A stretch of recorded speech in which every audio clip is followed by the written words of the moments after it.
Ask 100 scholars to give their opinions on the key factors behind the decline and disappearance of the Western Roman Empire, and you are likely to get 100 different answers. For not only are the causes and their relative primacy subject to immense debate, but there isn't even a clear consensus on the year that should be given as the definitive fall of Rome. A firm adherence to 476 is now viewed as overly reductive, because instead of the deposition of Romulus Augustulus representing the definitive end of the Roman polity in the West, it is now understood that instead the Roman world was in reality subject to transformation, as the Roman state that withered was survived by customs, religious institutions, and legal practices that continued to shape every aspect of life in the successor states. Instead of falling, Rome would evolve, or devolve, depending on your view, to continue influencing the medieval world to such a profound extent that its legacy is still felt intimately, even today.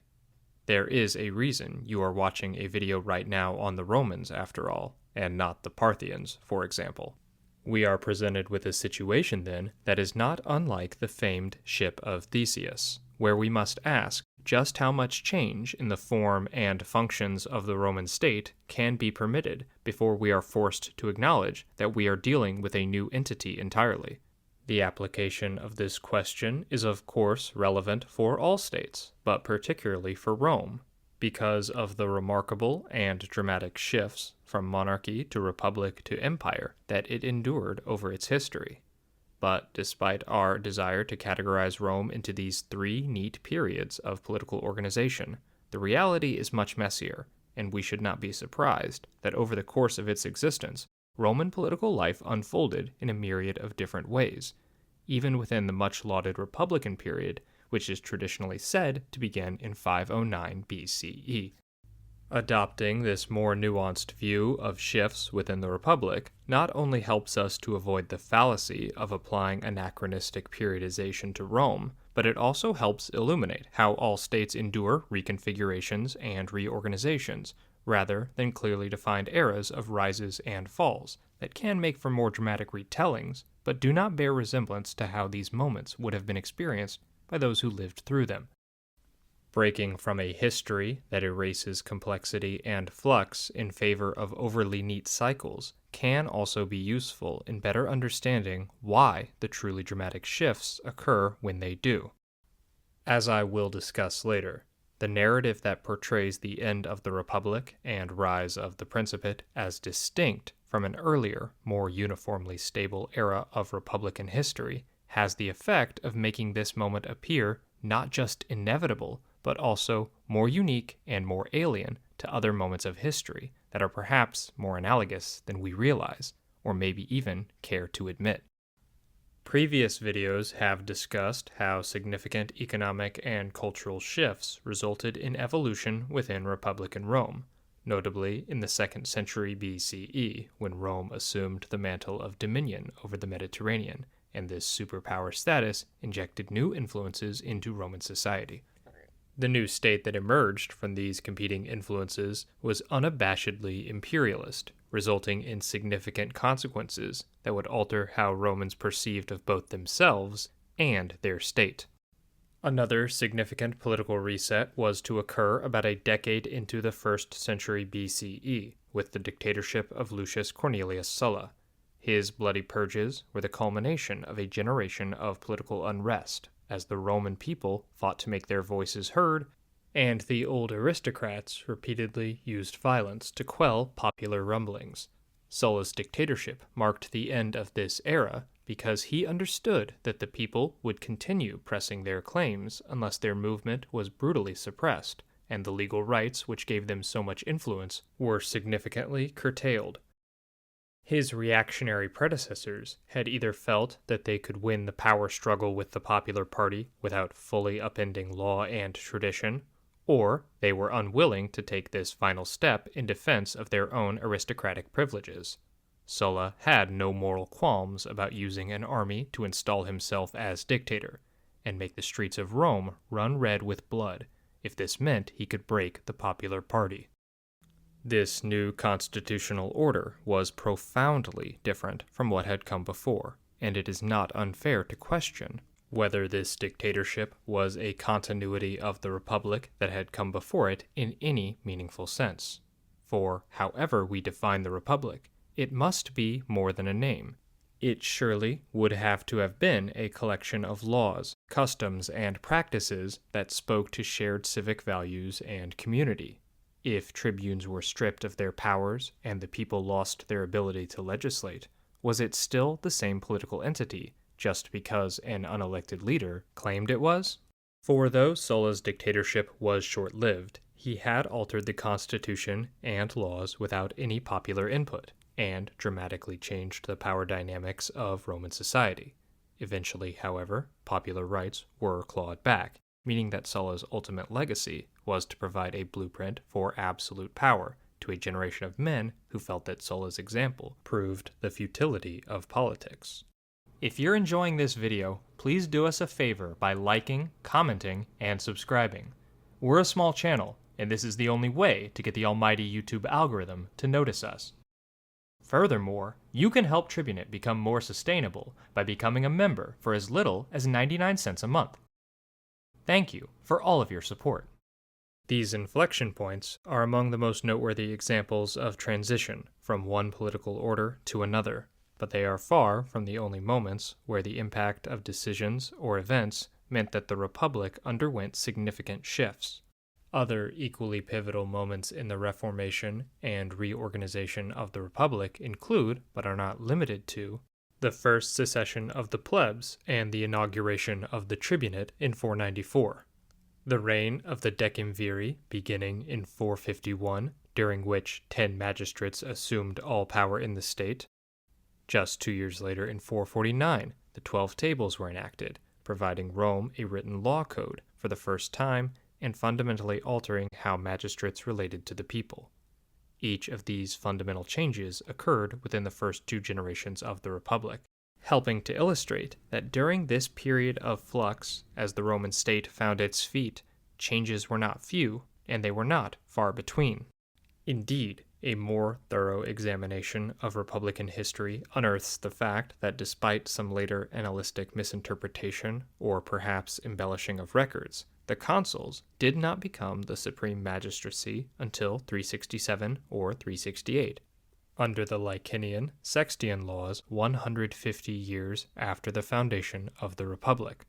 The reforms of this critical period saw that wealthy plebeians were reserved at least one of the consular posts.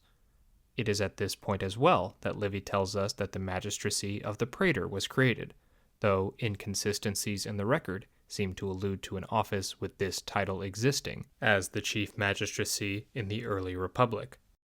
Another seismic change occurred in 287 when the decrees of the plebeian assembly were recognized as law with the passage of the Lex Hortensia. This sidelined the Senate, confirming that the body existed only to offer advice to the voting citizen body, who would approve all laws. It is not difficult to imagine that the fundamental reordering of the Roman legislative process drastically altered the function and form of politics in the Republic, to the point where one could question whether this state truly was the same political entity that it was when Brutus expelled the Tarquins. If such fundamental facts about Roman political life were subject to alteration during an era where few reliable records exist, then we must confront the reality that we can say much less about the composition of Roman government and society for the first several centuries of the Republic than later ancient historians would have us believe. Later moments of impact, such as the introduction of the secret ballot and the assassination of the Gracchi, are better understood and relayed more reliably by our sources. But even the ancient historians did not always grasp the significance of such events at the time, or their tremendous implications. So if the Republic was not a stable, unchanging state, but rather a fluid and dynamic social construct that was constantly redefined by those who participated in it and lived under it, then why do we have such an image of solidity in our sources? The simple answer is that ancient historians who relied on ancestral narratives and traditions, but lacked the critical methods and archaeological breakthroughs we have today, were inclined to see the Republic as stable and unchanging, because this made it appear more legitimate, and also aligned well with the religious framework of the day, which was built on the value of unchanging traditions. The importance of this idea of the unchanging republic is seen most clearly in the propaganda of Augustus, the man who did the most to upend the republican system, while also going to the greatest lengths to rhetorically affirm it. He sought to apply the mantle of legitimacy from an unbroken past to his regime, despite his concentration of power in the hands of a single individual running counter to core republican precepts. Anyone who pretends that Sulla's one-man dictatorship was not a break from the republican traditions of the past because he verbally affirmed their importance and claimed his tyranny was for the good of the republic must then apply the same standard to Augustus, and also acknowledge him as a great republican as well. If the counter-argument is that Sulla voluntarily gave up power, then that would be made in the ignorance, willful or otherwise, of the fact that he only did so after ensuring the survival of his regime by butchering all opponents, to release the reins of power only after ensuring that no ideological rival was in a position to compete, is no different than Augustus handing power off to Tiberius on his death. Both had a small list of acceptable heirs. Sulla's only included a handful of additional names. In recognizing that the Republic was never a stable entity, much less a placid one, we can understand that Caesar, Cicero, Pompey, and the other prominent figures from the final generation of the Republic were thrust into a situation where the entire order had been decisively upended by Sulla, and they were scrambling to pick up the pieces. Sulla's march on Rome in 88 occurred before the beginnings of their political careers, and thus none ever saw a functioning republic that was capable of accepting inputs across society and balancing reformist impulses with stability. In this vacuum, each man came to a different understanding of what the remedies were, making conflict inevitable. So perhaps 88 can be entertained as a potential date for Republican collapse, alongside more popular choices like 49 when Caesar crossed the Rubicon, the Ides of March in 44, Actium in 31, or the formal inauguration of Augustus's regime in 27. If this is the case, then the men who made up the final generation of the Republic were not the ones who killed it, but rather become more sympathetic figures as men who were unable to pick up the pieces of a fundamentally broken political order, rather than nefarious actors responsible for a single and unprecedented Republican decline. These definitions are tricky, and whatever date one accepts as the formal end of the Republic will depend on their definition for what the Republic really was, what political processes constituted it, and just how much deviation was possible before we are effectively talking about a new entity entirely. Moving past a monolithic image of the Republic, however, should not be an excuse to engage in endless academic debates or intellectual navel-gazing.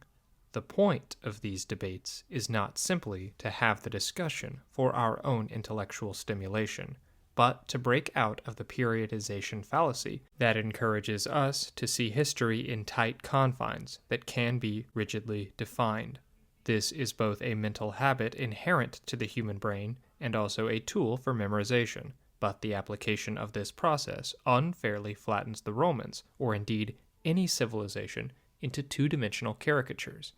and robs them of their fully realized status as flesh and blood humans, no different from ourselves. In doing so, their stories become easier to memorize, but also less relevant to us as they are relegated to particular conditions that existed in the past and will never be repeated, removing their ability to provide examples we can emulate or avoid. For, just as Rome endured repeated political restructuring, not just from monarchy to republic to empire, but even within these categories, modern states Yes, every single one of them that exists today also respond to a dialectical process driven by economic and social contradictions that are inherent in any political order. It's a reminder that the real progress we have made is not guaranteed to last without continued struggle, as well as a beacon of hope to help us remember that setbacks are not permanent either. Augustus came and went, and his regime is confined to the same dustbin of history as the flawed republic that it ultimately replaced. There is no end of history, but there are ends worth working for.